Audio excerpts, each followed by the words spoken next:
So hello மக்களே, நம்ம கடைசி வீடியோ போட்டு கிட்டத்தட்ட ஒரு வருஷம் ஆக போகுது. ஒரு வருஷம் முடிகிறதுக்கு முன்னாடி அடுத்த வீடியோ போட்டேன். ஸோ ரொம்ப பெருமையாக இருக்குது. ஸோ இன்றைக்கி நம்ம என்ன பார்க்க போகிறோம் அப்படின்னா 10 மித்ஸ், நம்ம இந்தியாவில் நமக்கு சொல்லப்பட்ட ஒரு மித்ஸ், அதை நம்ம இப்போது பஸ்ட் பண்ண போகிறோம். ஸோ அதில் முதல்ல என்னென்னா ஃபிஷ். நிறைய பேர் கேள்விப்பட்டிருப்பீங்க, நிறைய பேர் கேள்விப்படாமல் கூட இருந்திருக்கலாம். ஸோ என்னென்னா எனக்குமே சொன்ன ஒரு விஷயம் இது.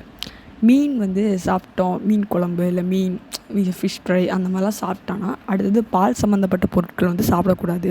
அப்படி சாப்பிட்டோன்னா தேம்பல் வரும், அதாவது ஸ்கின் பிக்மெண்டேஷன்ஸ்லாம் வரும். ஸோ இந்த இஷ்யூஸ் வரும் அப்படிம்பாங்க. ஸோ இது ஒரு பஸ்டர், அதாவது இது ஒரு ஃபேக்.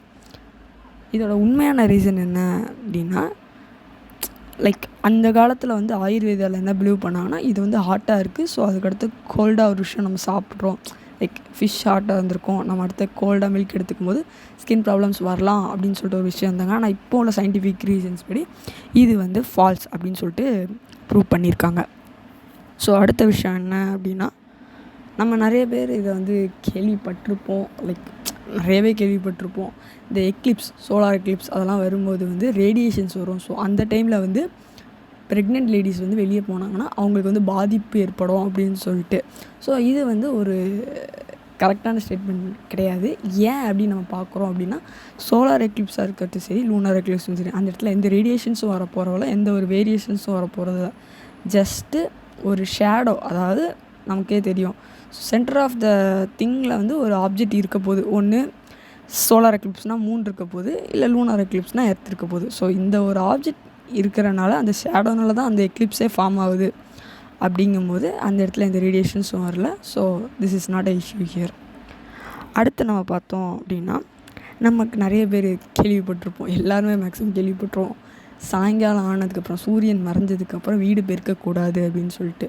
ஸோ நமக்கு என்ன ரீசன் சொல்லியிருப்பாங்க அப்படின்னா, லட்சுமி வெளியே போயிடுவாங்க. ஸோ தட் வை இதுக்கு முன்னாடி ஏன் அப்படி சொல்லியிருக்காங்க அப்படின்னா, அந்த காலத்தில் கரண்ட் கிடையாது. ஸோ விளக்கு அந்த மாதிரி தான் வச்சு இருந்திருப்பாங்க. அந்த டைமில் சாயங்காலம் பெருக்கும்போது நம்ம நிறைய குப்பைகளை விட வாய்ப்புகள் இருக்குது. ஒழுங்காக பெருக்காமல் அந்த கார்னர்லலாம் இருக்கிறதுக்கான வாய்ப்புகள் அதிகமாக இருக்கிறனால சாயங்காலம் பெருக்கக்கூடாதுங்கிறத இந்த மாதிரி பண்ணியிருக்காங்க. அடுத்தது ஸ்னேக் ரிவெஞ்ச்.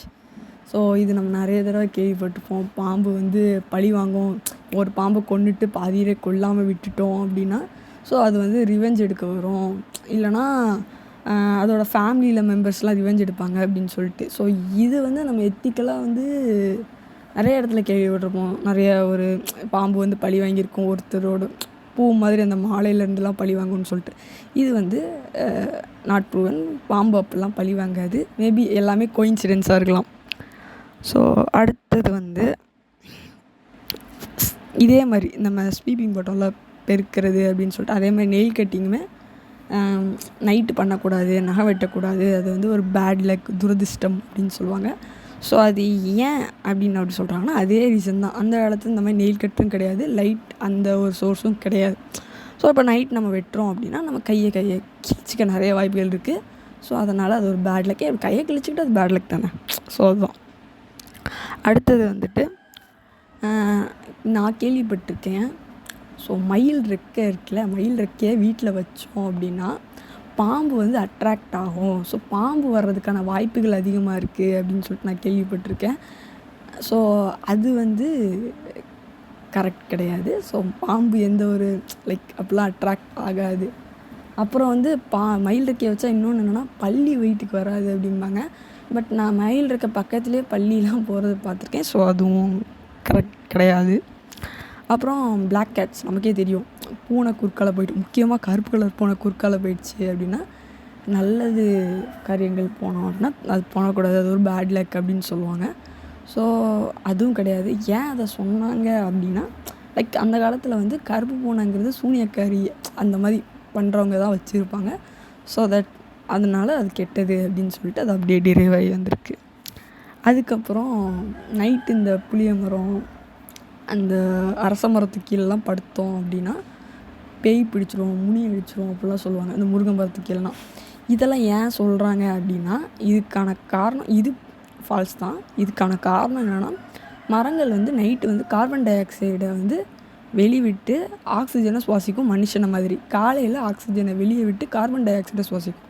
ஸோ இந்த மாதிரி ஒரு விஷயம், நமக்கும் ஆக்சிஜன் தேவைப்படும். நைட்டு மரமும் ஆக்சிஜன் தான் உள்ளே எடுத்துக்கும். அப்போது நமக்கு வந்து அந்த காற்று பற்றாக்குறை, ஏன்னா அது அவ்வளோ பெரிய மரம்.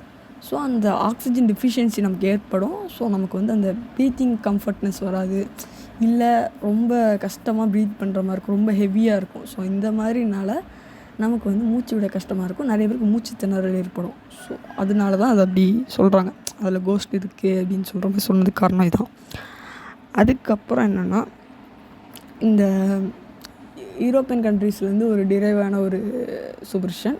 ஸோ இது என்ன மித் அப்படின்னா, உப்பு கொட்டினா தப்பு அப்படின்ட்டு, ஐ மீன் ஓகே, உப்பு கொட்டினா தப்பு அப்படிங்கிறது. ஸோ அது வந்து அந்த காலத்தில் யூரோப்பில் வந்து என்னென்னா, லைக் அந்த உப்புங்கிறது ரொம்ப எக்ஸ்பென்சிவான திங், ரொம்ப விலை மதிப்பு இல்லாத. ஏன்னா அது கடல், யூரோப்பில் வந்து மேக்ஸிமம் கடல் கம்மி தான்.